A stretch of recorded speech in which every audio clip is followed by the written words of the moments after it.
All right, we are going to start in Israel this morning.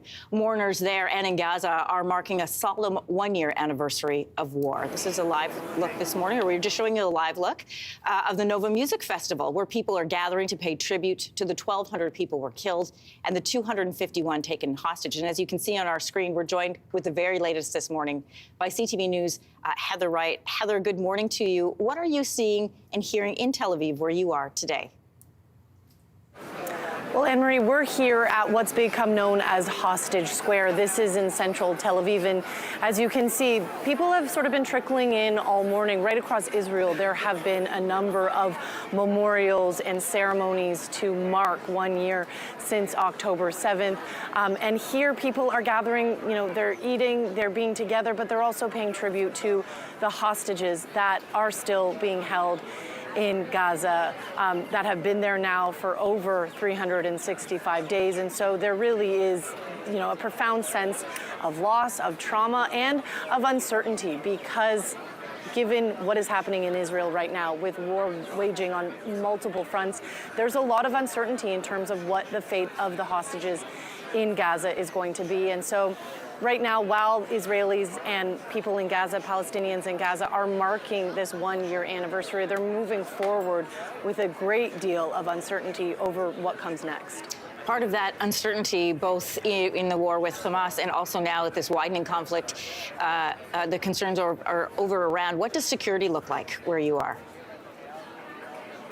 Well, Anne-Marie, it really depends on where you go. I mean, it's not uncommon in Israel to see soldiers and troops moving around, even large cities like Tel Aviv and Jerusalem. But we were told yesterday by the IDF that there was going to be a great deal of beefing up of security, especially in some of the border communities around the memorials that were happening. They were warning Israelis yesterday that they were expecting a missile barrage from Hamas, some long-range rockets to be fired into Israel, and that did happen this morning. A number of long-range rockets were fired towards Tel Aviv. None of them made any significant impact. Most of them were shot down by the Iron Dome, and more troops were deployed to the border areas in anticipation of today. And so that's sort of the scene on the ground, but we do know that, of course, there is movement on the border areas in the north, along the border with Lebanon, where intense fighting continues with Hezbollah, and also in Gaza, where a renewed focus in the north is taking place. The IDF warning citizens of the north to move south, giving them a humanitarian corridor today in anticipation of a renewed offensive in northern Gaza. It's quite a mix of emotions to carry, both mourning and grieving and marking a day like today, plus living in this state of tension, concern, and anxiety. How are people reacting? Well, with a lot of trepidation and grief, there's, a collective sense of grief here in Israel and, of course, in Gaza, in the occupied West Bank, and in Lebanon as well, given what has happened over the last year. I mean, it has been a year of profound trauma and loss for many Israelis and Palestinians. And when you speak with people here in Israel, there is a bit of a divide in terms of what they want to see happen. There, are people who are very supportive of what the government is doing in terms of the fronts that have opened up in this conflict, saying that they have the right to defend themselves, that they have the right to go after the people who are attacking them. But then when you talk to family members of people still being held hostage in Gaza, that is their focus. And they really have the belief that the longer these wars go on, the more, conflict that continues to happen, that the memory and the fact that hostages are still being held in Gaza drifts further from, people's minds. And so that's their concern, that they are further from a deal in Gaza, further from a ceasefire that could see the release of those hostages. And so again, that word uncertainty is really what you're hearing from so many people here in Israel as they mark 1 year since the October 7th attacks. Heather, thank you so much for your coverage this morning from Tel Aviv. Good to have you there. Thanks. And a war that began between Israel and Hamas is now threatening to destabilize the entire Middle Eastern region. Heather was just mentioning this. Israeli ground forces are stationed in Lebanon, while Iran is waiting for a promised Israeli response to its barrage of missiles launched last week. 1 year after the war first started, it is looking closer to its beginning rather than its end. Joining us with more this morning is CTV News military expert and retired Major General David Fraser. Good to have you back. Anne-Marie, good to be with you.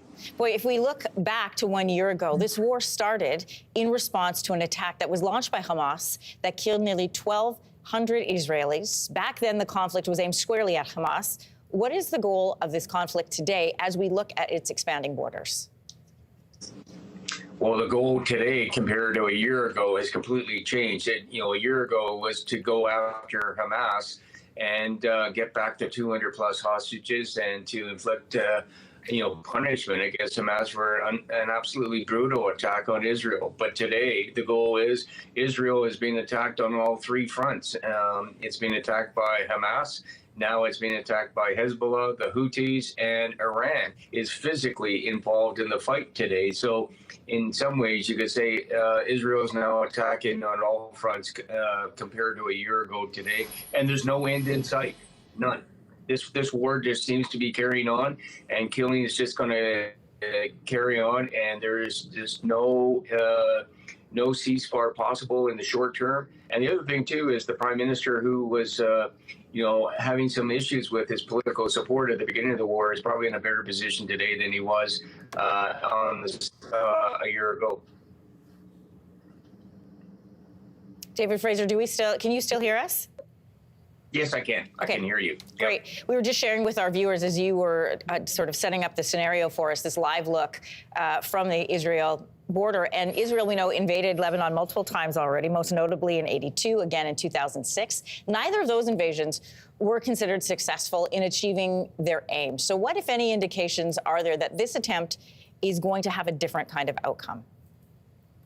Well, I think Israel is being, very careful in the sense that they've learned from their mistakes in the past, and especially what's going on in Lebanon.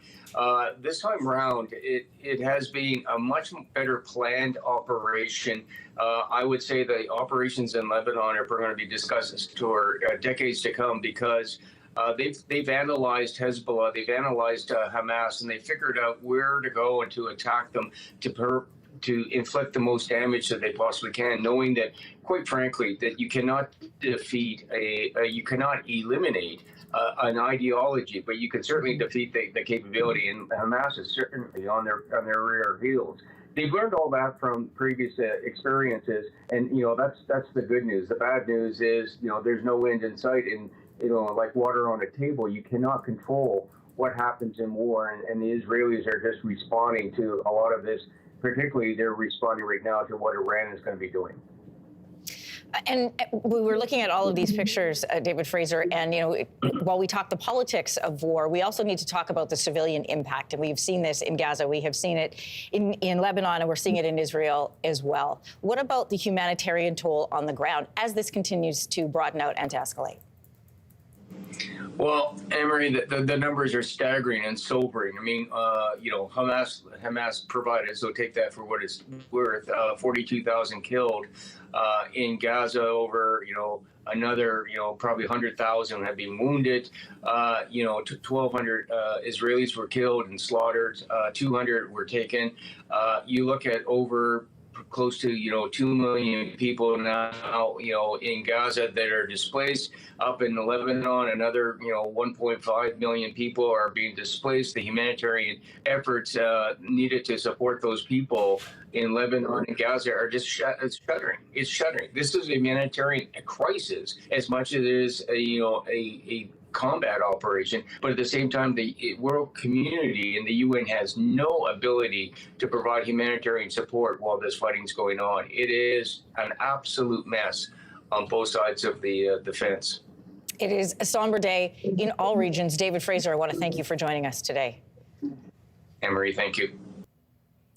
If you liked that video, make sure to subscribe to the Your Morning YouTube feed, where you can find all kinds of new content posted every weekday morning.